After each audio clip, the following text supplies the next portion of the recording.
Hi friends, ఎలా ఉన్నారు? So ఈరోజు అయితే నేను ఫిష్ ఫ్రై చేసుకుందాం అనుకుంటున్నా. సో ఇది వచ్చేసి ఫిష్ పీస్ అనమాట, బోన్లెస్ది కంప్లీట్గా.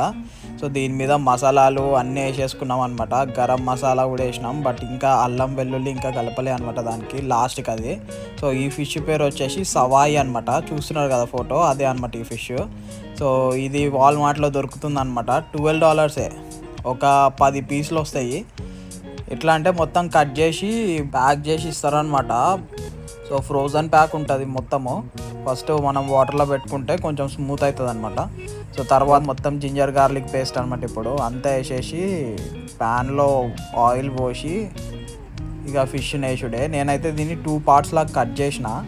ఆ ప్యాన్లో అది పడతలేదనమాట, అందుకే కట్ చేసిన ఉండే. అంతా మంచిగా ఉండే, స్మెల్ కూడా క్రేజీ వస్తుండే. బట్ ఏంటంటే ఫ్రైని అస్సలు కలిపొద్దు అనమాట, నాకు తెలియదు. సో నేను కలిపేసిన, సో ఇట్లా స్మాష్ అయింది, బట్ బాగుండే.